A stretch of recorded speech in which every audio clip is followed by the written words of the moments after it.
predicando, usted mencionó que usted estaba presente o visualizó cuando fue atacada la Torre Gemela en Estados Unidos. Yo pude ver directamente al otro lado del Hudson las torres. Ya se había caído una y la otra estaba encendida. Fue un caos, fue una experiencia única, porque ahí estaban las principales antenas de comunicación. Entonces, no había celular que funcionara. Mi jefe, quien era de origen judío, él hizo un gesto, no voy a hablar de todos esos detalles, pero hizo un gesto como que si ya era algo anticipado. Y muchos estaban celebrando. Muchos estaban celebrando lo que estaba pasando. Wow.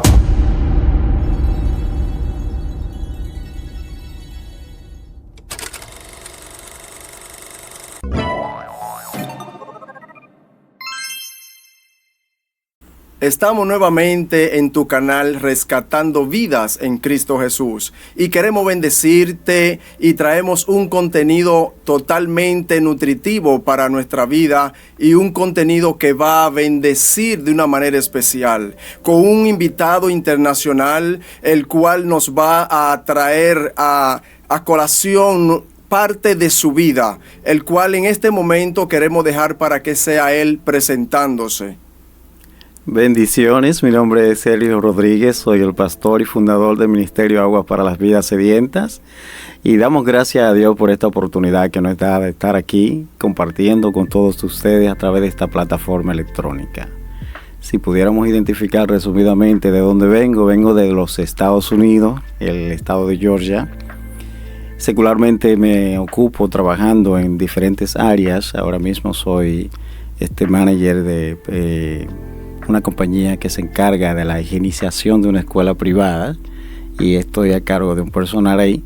Pero si nosotros vamos a hablar hoy de lo que es identificar mi persona, quisiera yo especificar las cosas que Dios ha hecho en mi vida.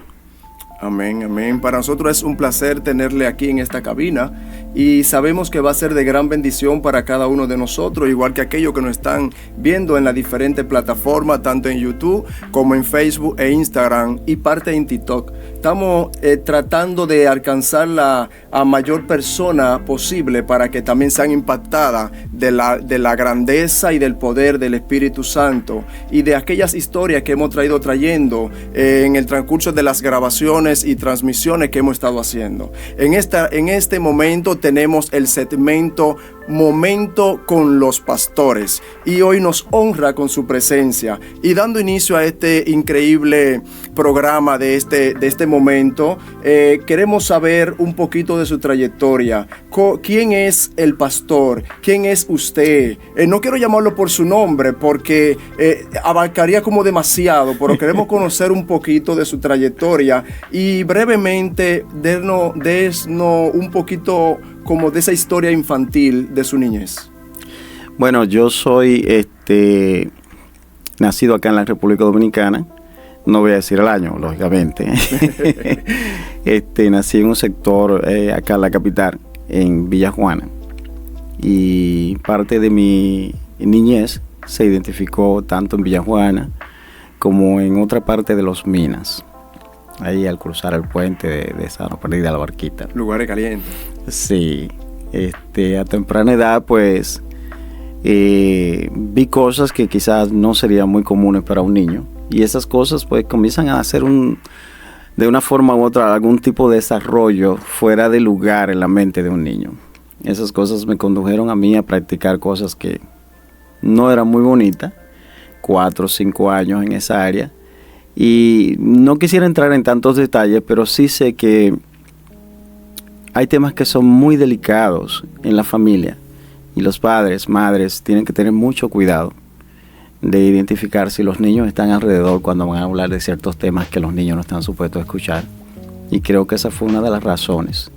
También bíblicamente hablando entendemos que hay muchas cosas espirituales que inducen en la familia. Creo que en mi caso puedo identificar que habían planes del mundo de las tinieblas queriendo destruir mi hogar, y esa fue una de las cosas que me condujo a pensar muchas cosas fuera de lugar, como buscar vicios, tratar de llenar ese vacío con otras cosas que nunca lo va a llenar. Hasta que al final no encontré. Intenté hacerme daño y gracias a Dios llegó a mi vida.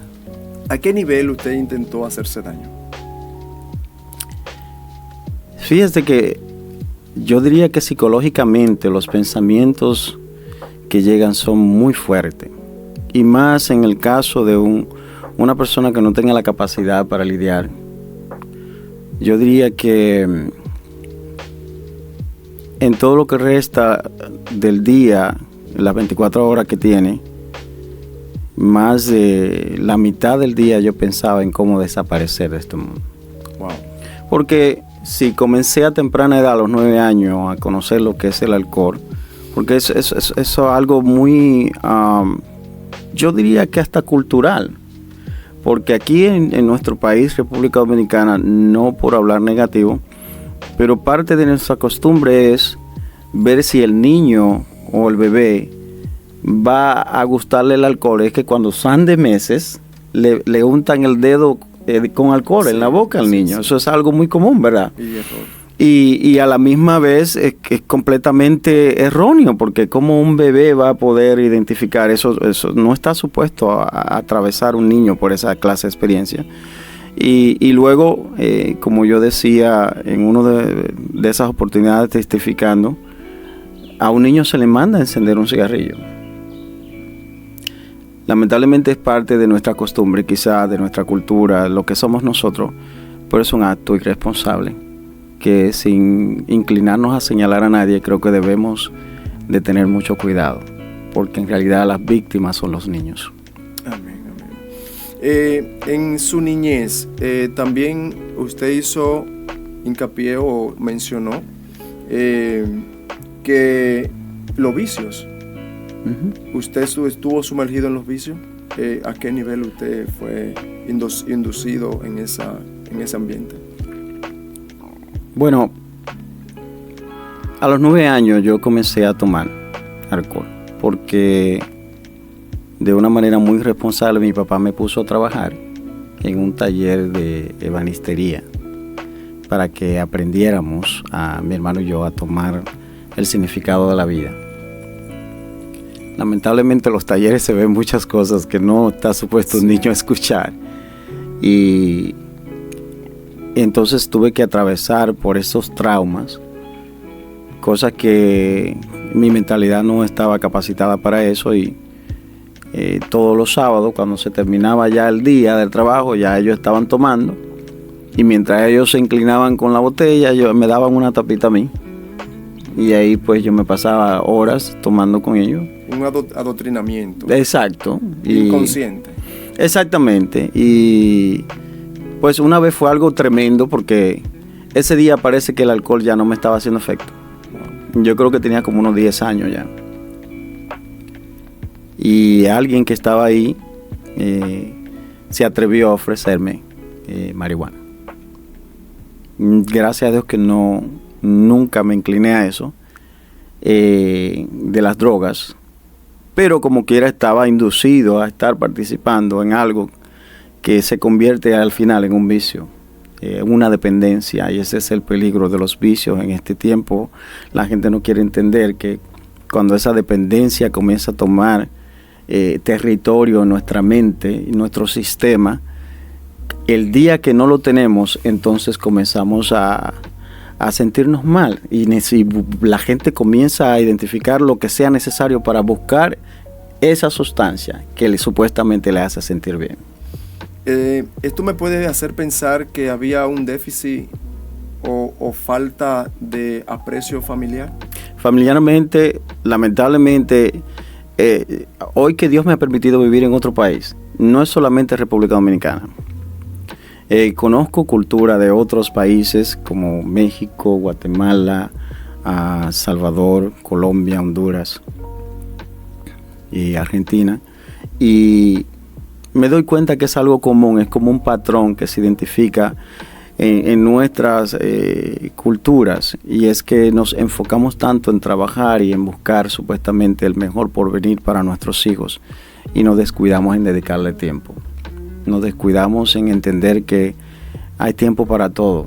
Entonces, a veces, la vida que nosotros solemos llevar es tan lucrativa que no nos da muchas veces con lo que conseguimos y tenemos que hacer otras cosas para buscar la forma de cómo poder nivelar nuestras finanzas. Como padre lo puedo decir, llegué a cometer ese error hace muchos años y entiendo que si el padre o la madre se dejan llenar la mente de tantas cosas, nos vamos a descuidar en lo más importante, que es dedicarle tiempo a nuestros hijos, amor, aprecio, enseñarle, guiarle. Algo muy importante es que a los padres estar tan ocupados, siempre las niñeras o centros de cuidado de niños son los que crían los niños, no los padres. Sí. Los padres al final se quedan un tiempo corto solamente con ellos cuando lleguen en la noche a lo mejor y ya vámonos a acostar y a seguir la misma rutina. Y el cansancio no les deja. Claro. Padres, te hacemos un llamado en este momento a que reflexiones cuál es el tipo de enseñanza y crianza que tú le estás dando a tus hijos. Si tú estás monitoreando correctamente a tus seres queridos, no solamente hijos, porque tal vez tú estás cuidando a un sobrino, tal vez un primo, un hermano, o simplemente tienes personas a tu alrededor en tu casa que necesitan un poquito de cariño.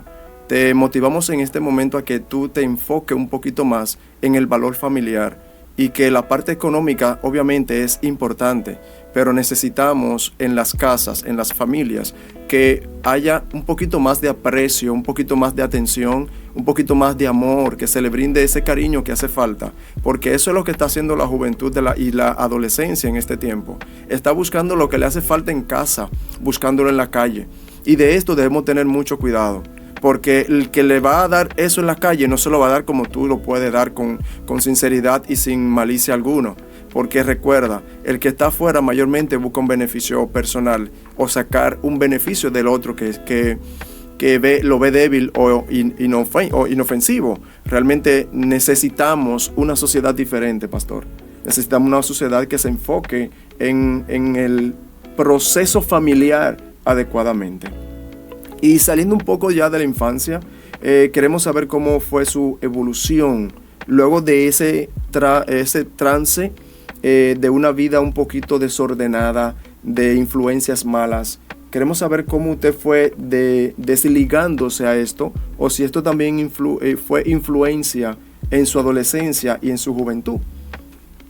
Claro, sí, desde que uno identifica esa inclinación, hablando lo que es el lenguaje espiritual, hasta que Cristo no llega a nuestra vida, nosotros no somos libres. Puede ser que lleguen tiempos en nuestras vidas donde nos sintamos que ya salimos de una etapa o salimos de un proceso, sin embargo, se vuelve a repetir. Hay patrones que comienzan a identificarse en nosotros.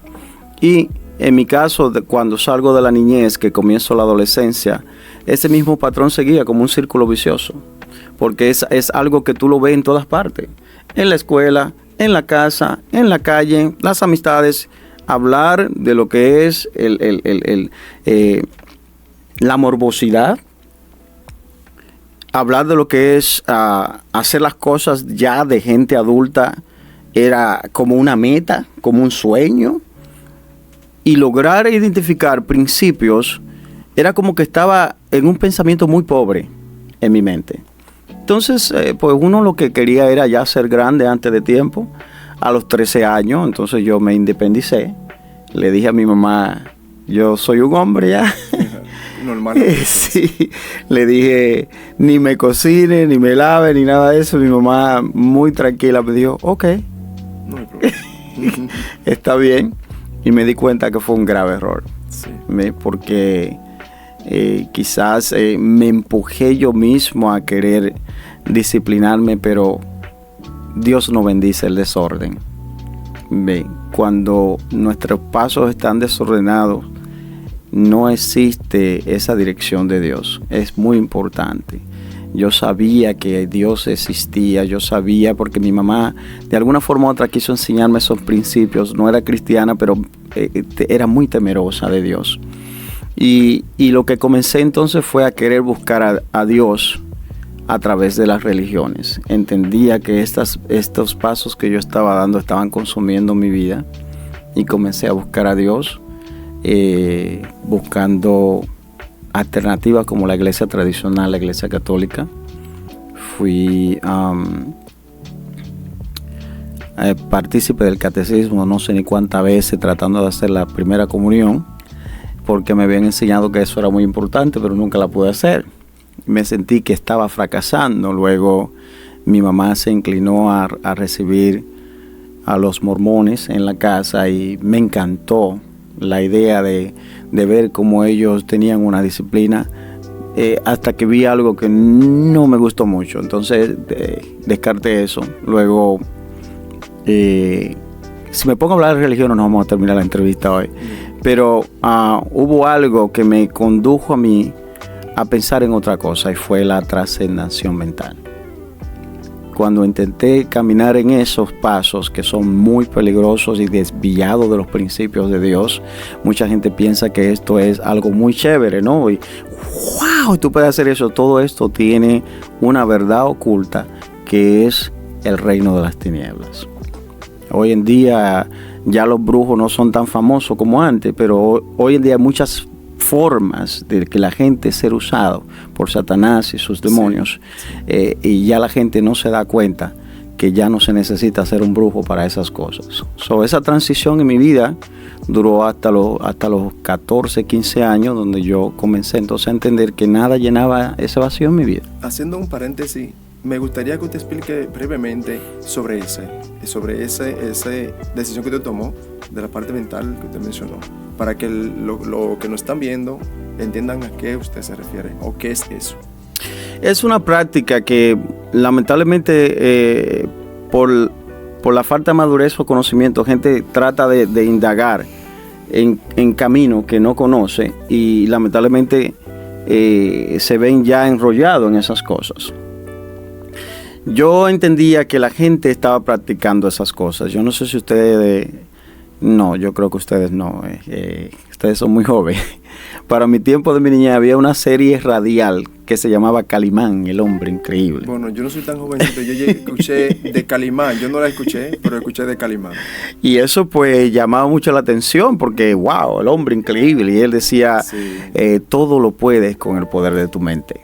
Y que esa serie le llevaba a las personas a imaginarse lo que estaban diciendo, como que se estuvieran viviendo ese momento. Exactamente. Entonces, lamentablemente, uno desde niño escuchó eso, sí, y fue como un sueño, uno se lo imaginaba, imagínate, el hombre increíble. Entonces, comencé a indagar, a buscar a lo que es en el hinduismo información, y me di cuenta que eso no era simplemente una novela, radionovela, que sí existe entre ellos.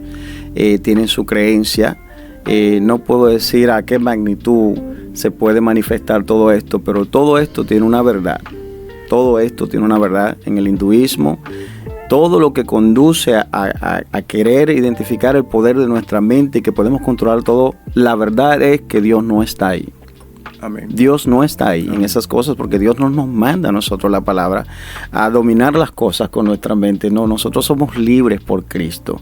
Y entonces busqué mucha información donde se practicaban esas cosas, centros, hasta que un día escuché un testimonio de alguien que quedó prácticamente paralítico por querer practicar estas cosas. Hizo algo que no estaba supuesto a hacer y quedó con problemas, prácticamente todo un vegetal quedó. Y eso me condujo a mí a tener miedo porque estaba muy joven. Seguí buscando a Dios por otras religiones hasta que tuve ese encuentro con Dios en mi vida. Donde el Espíritu Santo lo impactó. Donde el Espíritu Santo de Dios llegó a mi vida hablándome después de tantas veces que yo había escuchado de Dios, pero era algo como que no había penetrado en mi vida. Yo sabía que Dios existía, yo sabía que todo lo que existe es por Él, pero yo cuestionaba a Dios. Yo decía, ¿por qué yo tengo que pasar por todo esto que pasé? ¿Por qué la disciplina en mi casa, donde conllevaba a palizas muchas veces o a castigos drásticos, que yo sé que mis padres no lo hacían con ninguna mala intención, porque eso fue lo que ellos aprendieron y eso ellos practicaron. Entonces, yo, al no saber, pues todo lo que conduje fue pensar en cosas malas, pero Dios identificó sus planes. Amén. Que es algo muy importante que nosotros tenemos que entender, los seres humanos. Dios nos ama. Hay veces que nosotros preguntamos, ¿dónde está Dios? Dios siempre ha estado ahí. Yo no sé si alguien en la audiencia puede identificar las veces que han sido librados de la muerte. Dios nos ha librado de la muerte. Amén. Cuando muchachos, ¿sabe cuántas cosas pasaron en mi vida por uno estar en el lugar equivocado y caminando con la gente equivocada? Pero Dios me guardó. Y cuando yo tuve ese encuentro, como tú acabas de decir, yo estaba completamente convencido que era Dios que me estaba hablando. Amén, amén. Ese es el verdadero encuentro, ese verdadero cambio. Cuando el Espíritu Santo llega y toca una vida, esa persona siente y reconoce que algo diferente, agradable y beneficioso para él ha llegado a su vida, ha tocado, donde se nota, se ve, se siente un cambio cuando llega el Espíritu Santo. Entonces ahí es que podemos decir está el Espíritu Santo, porque es un sentir que a veces no sabemos explicarlo. ¿Cómo es? Hay algo tan lindo, es algo tan hermoso que se nos dificulta explicarlo, pero ese es el toque del Espíritu Santo. En una de las prédicas que usted dio, anoche, usted estaba predicando, usted mencionó que usted estaba presente o visualizó cuando fue atacada la Torre Gemela en Estados Unidos. Sí, claro. Yo quiero saber un poquito de eso. Bueno, en ese tiempo yo vivía en Nueva York y trabajaba en Brooklyn, New York. Yo hacía entregas de auto part y productos como aceite de carro, antifreeze, otras partes que tienen que ver con los carros, específicamente los carros Lincoln Town Car. En ese tiempo pues los taxis eran lo que más se usaba en esa marca de carro y tenía mucha salida, entonces trabajaba en un almacén que le distribuía las piezas a los talleres de mecánica.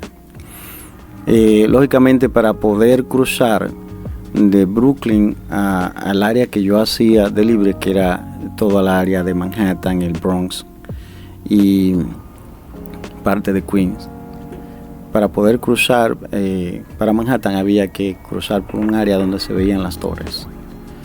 Ese día se escuchó la noticia, todavía no había salido yo del almacén. Tuvieron que cerrar la puerta corrediza del almacén porque el humo comenzó a llegar y creo que, si no me equivoco, creo que había más de 20 millas de distancia, más el río Hudson que estaba dividiendo Brooklyn desde la isla de Manhattan. Y mi jefe, quien era de origen judío, él hizo un gesto, no voy a hablar de todos esos detalles, pero hizo un gesto como que si ya era algo anticipado. Como que sabía. Exacto. Entonces, él me dijo a mí, yo manejaba el vehículo que habían 4 vehículos, el más nuevo lo manejaba yo. Y él me dijo, llévate la mercancía, si no puedes regresar, ven mañana, si no puedes venir mañana, ven al otro día, o ven cuando tú puedas cruzar. Bien, un momentito. Esa ruta era algo normal. Sí, yo era duraba. Algo que se hacía de vez en cuando o era frecuente hacerla. Sí. Y él nunca le había dicho a usted que si podía venir. No. Ese día específicamente le dijo que si usted viniera cuando pudiera prácticamente. Exactamente. Era algo fuera de lo común. Yo me sorprendí porque aparte es un vehículo nuevo del año. ¿Ve? Eso no se ve en las compañías, llévatelo. Fácilmente no salgo. Entonces, mi ruta era la más larga, pero yo regresaba antes de las 5 de la tarde, porque a las 5 de la tarde cerraba la compañía. Yo tenía que hacer todo lo posible por hacer mi ruta antes de las 5 de la tarde. Nunca pensé que me iba a decir, regresa mañana. Pero el punto es que cuando yo salgo, logro recorrer solamente una distancia como de unas 15 millas y ahí se quedó todo estancado. Yo pude ver directamente al otro lado del Hudson las torres. ya se había caído una y la otra estaba encendida. Fue un caos, fue una experiencia única, porque ahí estaban las principales antenas de comunicación. Entonces, no había celular que funcionara. Las emisoras de radios, pocas estaban funcionando, y era con un sistema completamente muy antiguo, porque se escuchaban como una repetidora, como los radios esos Motorola de los taxis, se escuchaba así el locutor hablando. Y decía, disculpen, pero no tenemos señal, estamos transmitiendo a través de este sistema, lo que nos estén copiando, ya estamos transmitiendo esto, pero fue algo que no se entendía bien. Y todo el mundo paralizado. Los taxis amarillos, muchos de ellos, la mayoría son de aquel lado, los choferes de esa área, de Arabia, Paquistaní, todo eso. Y muchos estaban celebrando. Muchos estaban celebrando lo que estaba pasando. Wow. Eso fue algo increíble. Dios tuvo tanta misericordia que no permitió que, a pesar de todo esto, también se armara un caos ahí, porque yo lo vi. Si yo lo vi, otra gente lo estaban viendo.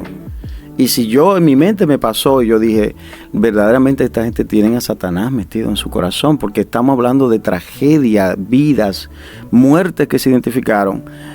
Nunca se iba a imaginar que alguien iba a estar celebrando. Ellos se prestan hasta morir para poder cumplir su objetivo. Exactamente. Es algo terrible.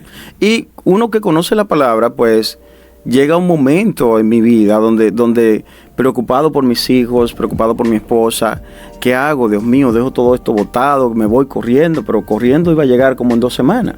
Sí. ¿Ven? Porque estaba lejos la distancia. Y era como si fue una antesala a lo que se puede visualizar cómo va a ser cuando venga Cristo. Había caos por todas partes. Y yo mismo pensé, dije, Dios mío, si así va a ser tu venida, ayúdanos, Señor, a vencer. Hay que estar preparado.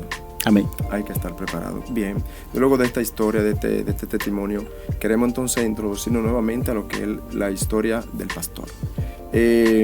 ¿Cuál ha sido su testimonio o el trance más fuerte que usted ha vivido? Vamos a decir que su testimonio más fuerte que usted puede expresarnos en este momento. Como pastor. Bueno, fíjate, lo primero es el convencimiento.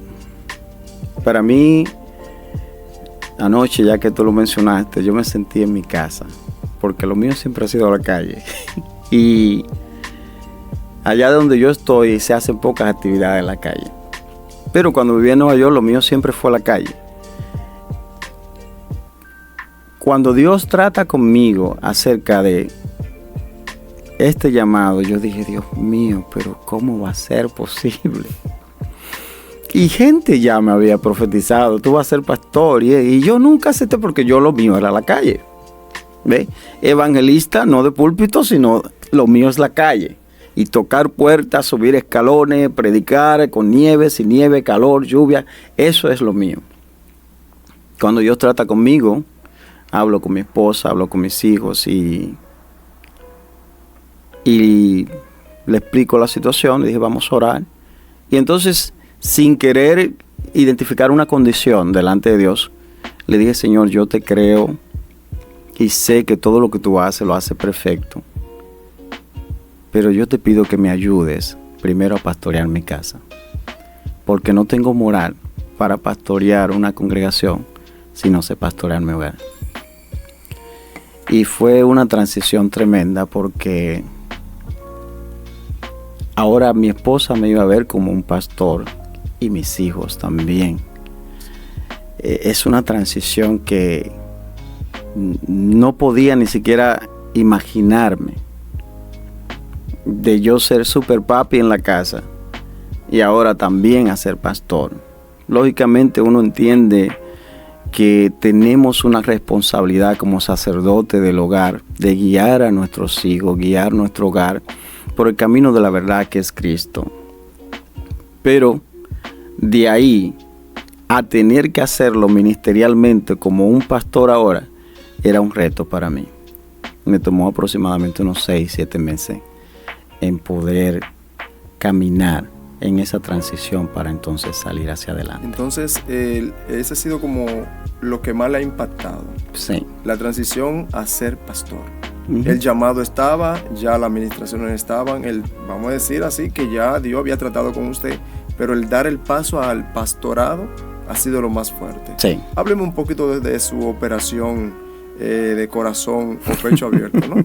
Hable un poquito de eso, porque si para usted el pastorado fue lo más impactante, quiero saber qué lugar usted le da a esa operación, porque de hablar de una operación donde sacan el corazón y le abren el pecho completo, eso es algo terrible. Entonces, yo creo que aquí lo más impactante para usted no ha sido perder la vida o salvar la vida física o terrenal, sino es ejercer la voluntad del Señor. Sí, claro, porque es que ya cuando uno tiene la trayectoria de caminar por varios años, yo tengo muchos años que conocí al Señor y Dios me ha permitido capacitarme, crecer, pues uno confía en Dios. Y llega al nivel uno de entender por qué Pablo dijo, para mí el vivir es Cristo y el morir es ganancia. Amén. Lógicamente uno prácticamente admira esta acción de Pablo. ¡Wow! El morir es ganancia, pero cuando ya tú estás en el zapato y entiendes, en cualquier momento que parta de este mundo gané. Sí. Entonces tú te sientes como que estoy bien, gracias, sí, Señor. Sí, pero disculpe que le interrumpa, pero a la hora que usted ve que sí puede morir, el decir lo que Pablo dijo, a experimentar la parte de morir y obtener la ganancia, en el momento cumbre, en el momento que usted se ve entre la vida y la muerte, la cosa cambia, depende de su firmeza en Dios. Entonces, interrumpiendo, haciendo un paréntesis en esta historia, yo quiero que usted nos dé, incluyéndome a mí, igual que aquel que está allá frente a la pantalla viendo, ¿no? ¿Qué consejo usted daría para poder apreciar ese momento de ganancia cuando estemos entre la vida y la muerte? Bueno, mira, lo primero es que antes de este proceso existieron más procesos y eso nos conduce a nosotros a madurar y crecer, pero que nuestra confianza esté más sólida en Dios. Fíjate que cuando los apóstoles le dijeron, o los discípulos le dijeron a Jesús, Señor, aumentanos la fe, la respuesta de él fue prácticamente muy lejos, porque él le dijo, de cierto os digo que si tuvieran fe como un granito de mostaza, le dirían a este monte que se eche a la mar y se va a echar. Él no le aumentó la fe. Al contrario, disminuyó lo que tenía. Debo entender que tenía menos todavía. Porque... En pocas palabras, él le hizo entender, no es necesario que tú tengas una fe grande. Lo más importante es que tenga la esencia. La fe significa confianza. Y nuestra humanidad se manifiesta así, se identifica. Dios permite que se vea nuestra humanidad. Pero mientras más procesos tú tienes en tu vida, más confianza tú tienes en Él. Sí. Yo me vi en un proceso en el 2006 donde me dieron 6 meses de vida. Entonces, yo estoy vivo es por su misericordia. Este proceso, humanamente hablando, al hacerme esta operación, corazón abierto, si yo hubiese tenido la curiosidad de ver el proceso antes de que me operen, a mí hay que amarrarme para que me operen. Pero como yo entendía que si veía algún video no me iba a dejar pasar por este proceso, yo preferí mejor confiar en Dios. Pero cuando yo paso por esta situación en el 2006, eso fue crítico en mi vida. Porque sí, yo llegué llorando a mi casa, callado, me tranqué en un baño, que eso fue grito y grito y grito y grito, que yo decía a mis hijos, Señor, ¿qué va a pasar con mi esposa? Y después de un tiempo, que no sé qué tiempo duré en el baño, se me secaron las lágrimas y entonces Dios trata conmigo, me dice, y todas las promesas que yo te he dado se han cumplido. Wow. Y yo dije, oh, pero es verdad. Él nunca llega tarde. Si las profecías vienen de Dios, se van a cumplir. Entonces, si hay profecías, promesas que no se han cumplido en mi vida, significa que cualquier diagnóstico médico tiene que estar sujeto a la voluntad de Dios. no a la voluntad del hombre, no a la voluntad del enemigo. El enemigo puede decir, un diagnóstico médico puede decir tantas cosas, pero el que tiene la última palabra es Dios. Y después de ahí, es mucho lo que ha acontecido. He aprendido, honestamente, le doy gracias a Dios por este proceso, porque si no hubiese conocido de Dios como hoy yo confío en Él, era necesario que yo pasara por ahí, porque yo caminaba de una manera quizás religiosa, de una manera quizás muy superficial, y era fácil para mí señalar a alguien, era fácil para mí juzgar, era bien fácil, de una manera que nosotros hoy conocemos que es el fuego, que es la unción, y a lo que le llamamos honestidad, la realidad es que es crueldad, porque para yo decirte que tú estás mal delante de Dios, yo no tengo que ser cruel contigo. No. Yo puedo darte un abrazo, yo puedo darte la mano y decirte, mi hermano, yo necesito decirte una palabra de parte de Dios. Mira, ¿sabes qué? La Biblia dice que al que el Hijo libertare será verdaderamente libre. Y tú no estás caminando como una persona libre. Esfuérzate en buscar esa libertad. A que yo te diga, te vas a ir para el infierno, va a pasar esto. Y te lo estoy diciendo para que no tengas excusa. Amén. Entonces no es por amor. Entonces, es para que tú no tengas excusa. Amén. Entonces, esa operación que le hicieron, entiendo que es que le abren el pecho, sacan el corazón completamente. ¿Y qué después que está fuera el corazón, qué hace? ¿Qué pasa? Bueno, mira, en realidad, los videos que yo vi, no vi directamente que lo ponen en una bandeja. Hay procesos que a lo mejor sí pasa, pero en mi caso abren la caja torácica como si fuera una mesa que están cortando con una sierra, así mismo, y luego con una prensa abren y entonces sacan el corazón por encima de la superficie torácica. Lo sacan. Sí. De esta parte acá me sacaron una arteria desde aquí hasta acá y ¿debo de levantarme? Sí, desea, no hay problema. De esta parte acá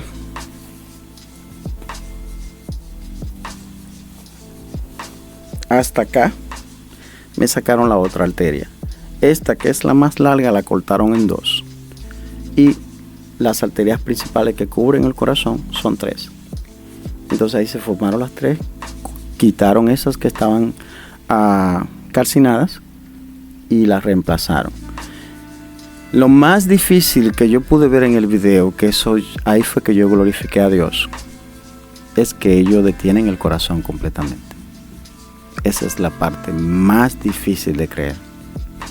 Es como que lo apagan. Y entonces con una máquina especial, parecida a la que es de dar diálisis, se parece, ellos comienzan a circular la sangre en tu cuerpo, porque el corazón eso es lo que hace. Un bombeo mecánico. Exacto. Y mientras entraba y salía la sangre por la máquina, se distribuía por mi cuerpo, ellos estaban reemplazando las arterias. Cuando yo vi eso, yo dije, wow, yo no puedo creer que yo pasé por ahí. ¿Dónde Dios estaba con usted? Porque al segundo día de yo estar en intensivo, yo estaba alabando a Dios, cantando. Y mi esposa me decía, ¿no te duele? Y yo le decía, es que yo estoy vivo, yo tengo que cantar. Me duele como quiera. Yo decía, me duele como... Si no canto, me duele. Si canto, me duele. Si respiro, me duele. Si me acuesto, me duele. Como quiera, estoy en dolor 24/7. Pues yo quiero hacer este tiempo que yo pueda alabando a Dios. Lo alabo. Alabar en todo tiempo. Así es. Gloria a Dios. ¿Usted ya era pastor cuando esa operación? Fue recientemente, sí. ¿Iniciando el pastorado? No. Yo tengo la operación fue recientemente, sí, ahora. Como pastor yo tengo ya varios años, ya desde el 2012 yo estoy pastoreando. Yo le sirvo a Dios desde el 1993, pero la operación fue el 24 de abril. Bien, ¿y qué? El 24 de abril. Uh-huh. Ya usted sabe, abril, lo que tenemos, estamos en julio. Exacto. Wow. Y usted, no, esto es increíble lo que Dios hace, porque realmente pudimos ver al pastor predicar en nuestra congregación. Ayer estuvo predicando en el culto fuera que se da todos los lunes en mi congregación y predicaba como que si no tuviera nada, realmente una persona que ni siquiera fue operado. La movilización, la fuerza de su voz, cómo Dios se mueve a través de él, realmente es impactante lo que Dios ha hecho en la vida del pastor. Es impactante lo que Dios ha venido haciendo en su vida y estoy seguro que también en su familia, en su congregación también, en la congregación que el Señor le ha puesto en sus manos. Hay razones más que es para bendecir al Señor. Amén. Realmente hay que bendecir al Señor. La recuperación de este proceso, vamos a resumirlo, le voy a dar 30 segundos para que me resuma lo que es la operación, la recuperación luego de este proceso de operación. Bueno, desde el segundo día ellos me pusieron a hacer ejercicios físicos, y en esta recuperación no debo de hacer ejercicio, levantar mis manos, mis piernas, caminar mucho, y hacer ejercicio de respiración es vital. Yo tengo una maquinita no electrónica, mecánica completamente, donde tengo que hacer ejercicio de respiración, usar esa máquina 10 veces corrido, por lo menos unas 10 veces al día. ¿Okay? El hecho de yo estar activo en la iglesia me ayuda porque me gusta cantar. Yo canto con mis hijos en la iglesia y creo que la maquinita me queda corta ahora, porque tenía un nivel de llegar a 750 PSI y ahora yo sobrepaso los 2000, llega hasta el tope y no siento que me esfuerzo ni me duele cuando puedo cantar. Lógicamente todavía tengo dolencia porque acá en la caja torácica no tengo puntos, sino que fue pegado todo, y por dentro tengo 7 cables de titanio que amarraron la caja torácica para que se mantenga junta. Sí, porque tengo entendido que lo que es la parte de la costilla, la caja torácica, no se empalma como cualquier otro hueso que viene siendo con yeso y cosas así, porque no se puede enyesar. Exactamente. Entonces lo que hicieron con usted fue que unieron a presión hasta que los huesos se unan nuevamente. Exacto. Entonces, y los cables se quedan ahí ya permanentemente. Sí. Entonces quiere decir que usted siente una molestia o un dolor casi constante por la presión. Y aún así usted adora al Señor con libertad. Claro, porque Él es que me ha dado la vida y honestamente para mí es un gran honor. Cuando ya yo comienzo a sentir la presencia de Dios en medio de este proceso de adoración, el dolor se va. Y se siente como la anestesia, el calmante. Claro, exacto. Y puedo sin dolor. Gloria a Dios. Querido televidente que nos está viendo, tal vez tú tengas alguna limitación, tal vez tú tengas alguna dificultad, pero piensa bien, ¿eso es lo que te va a limitar a ti a adorar al Señor? ¿Eso es lo que te va a limitar a ti a buscar del Señor con libertad, con regocijo? Piénsalo. Porque otros están en peor condición que tú y aún así deciden buscar del Señor, porque la única salida, la única solución que tenemos para nosotros en nuestro problema, en nuestra vida, en nuestra familia, en nuestra situación, sin importar cuál sea, se llama Jesucristo. Solamente en Dios tenemos lo que necesitamos. Pastor, ya estamos casi culminando la entrevista, pero yo quiero saber qué la iglesia hizo cuando se enteró, cuál fue la reacción de la iglesia, del cuerpo oficial de la iglesia, cuando se enteró que usted iba a ser sometido a esta operación. ¿Cómo reaccionó con usted? ¿Cómo usted se dio cuenta de cuántas cosas se dio cuenta que ellos no permitieron que usted se diera cuenta? Por ahí cosas que uno la ve, aunque ellos no lo sepan. ¿Cómo fue ese trance en ellos? Bueno, como yo testifiqué desde el principio, la primera congregación que Dios me permitió pastorear fue mi familia. Ellos fueron los primeros en recibir la noticia y lógicamente se preocuparon. Luego la congregación, nadie sabía la magnitud de la operación. Simplemente una operación de bypass, como le dicen en inglés, para cambiar las arterias, pero nadie sabía la magnitud de la operación. Las fotos que mi esposa me tomó, lo tomó a mucho de sorpresa. Pero estas acciones que se identifican en procesos, Dios nos permite muchas veces que atravesar por esto para unirnos más, que nuestra hermandad sea fortalecida. Y agradecido Dios, yo creo que tanto como mi familia, como la congregación, los hermanos en Argentina, los hermanos acá en República Dominicana, Dios ha permitido que esto sea un ejemplo de que Él es el que tiene el control. Y también me permitió ver cuánto me aman. Porque a veces uno está tan ocupado que uno no se detiene a ver quién me ama, quién no me ama. Sí. Yo creo que como pastor puedo decir que soy una persona bendecida, muy afortunada, porque todos los hermanos se solidarizaron conmigo en este proceso. Y hubieron gente que hasta quisieron quedarse conmigo en el hospital. Fue una experiencia Dios muy... utilizó este proceso para unificar más el pueblo, unificar la persona que le rodea, como su ambiente. Con esto a usted le favoreció totalmente para bien. O todo esto revolucionó a favor del propósito del Señor. Trajo un despertar, porque esta situación pandémica que hemos atravesado durante los últimos 3 años trajo como un letargo, donde la gente a lo mejor se envolvió en una rutina. Y toda esta situación trajo un despertar. Amén.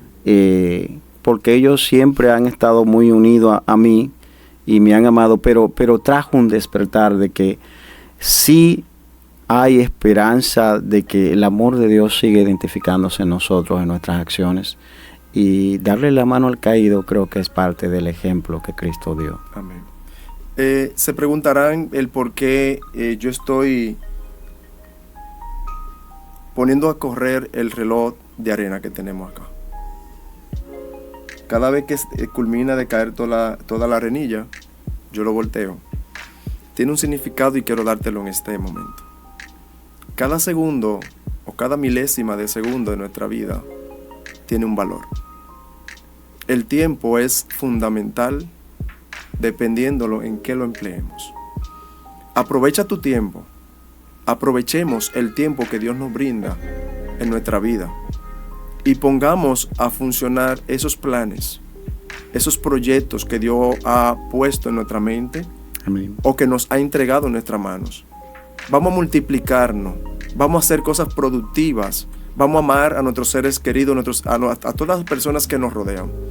Vamos a querer de verdad, vamos a dejar de ser interesado, vamos a dejar las maldades al lado y vamos a aprovechar ese tiempo valioso que Dios nos está ofreciendo en cada momento, porque cada granito de arena que cae acá es un tiempo.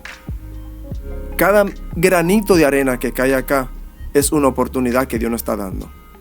Piensa lo que tú puedes hacer en un minuto, qué tú puedes decir en un segundo, qué tanto tú puedes amar en una hora y cuántas personas tú puedes ayudar en tu vida. Tantas personas necesitadas. Esa es nuestra visión principal como fundación Rescatando Vidas en Cristo Jesús, de llegar a aquellas personas que tienen necesidades. Amén. Tanto física, económica, material y espiritual, que es nuestro objetivo principal. Cuando el Señor Jesucristo estaba predicando, muchos iban por los peces, otros iban por los panes, otros por los milagros y otros iban por la palabra que el Señor estaba dando en ese momento. Nosotros estamos tratando de hacer la voluntad del Señor. Estamos tratando de cumplir sus mandamientos aquí en la tierra. Aleluya, porque necesitamos ayudar al que tiene precariedades. Porque muchas veces nos quejamos de nuestra situación, pero no prestamos atención de aquel que nos está rodeando, que tiene peor situación que nosotros, así pastor. Entonces la gente nos estamos catalogando, nos estamos volviendo egoístas, porque nos estamos enfocando en nosotros solamente y no miramos más allá para ayudar al que necesita. Miramos solamente lo que necesitamos y cuando lo tenemos nos damos cuenta que eso no era una necesidad, que era un gusto. Pero aprovecha tu tiempo y lo mejor sería que tu tiempo se lo ponga en manos del Señor y que tu vida se la deposita a su servicio y pues aquellos que aún no conocen del Señor puedan aceptarle y puedan recibir esa paz que el pastor ha recibido, que yo he recibido, que podamos recibir ese amor que el Señor está ofreciendo y que no estemos buscando esos beneficios que creemos que están en los vicios o en grupos tal vez no muy provechosos para nosotros, porque tu solución, lo que tú necesitas, está en nuestro Señor Jesucristo. Pastor, queremos que usted, ya para culminar, dé un mensaje. Usted le dé unas palabras a aquella persona que necesitan, a aquella persona que están desorientada, aquella persona que no saben qué hacer con su vida, que tal vez estén pensando quitarse la vida en este momento. Yo quiero que usted exprese y le dé una palabra de aliento a esas personas. Bueno, queremos culminar con estas palabras. Gracias nuevamente. Yo quiero aconsejar a todas las personas que puedan recibir este mensaje. Dios siempre está ahí. Es necesario que nosotros nos demos la oportunidad de que Él entre a nuestra vida, porque muchas veces nos llenamos de tantas cosas en este mundo y creemos que ideologías que andan ambulando en los aires son lo suficiente como para llenar el corazón de una persona. Pero lo único que puede llenar el vacío en nuestras vidas es Dios. Así que en este día yo te invito a que todas las metas, sueños que tú hayas tenido y que quizás se desviaron por tantas cosas que pasan, en Dios nosotros podemos recuperar los sueños, la fortaleza, el entender que somos creados con un propósito en este mundo, que no llegamos por la más mínima partícula en el espacio y de ahí se forma el boom, donde millones de átomos fueron distribuidos y hoy estamos. No, yo soy tan convencido de que Dios, que si en verdad los científicos tuvieran razón de que existió ese boom, yo creo que ese boom lo hizo mi Dios. Entonces, no me interesa buscar acá cuál es la mejor teoría, porque nuestro Dios no depende de una teoría, pero nosotros sí dependemos de Dios, los seres humanos. Así que esfuérzate a poder identificar que tú estás dispuesto a darle sentido a tu vida.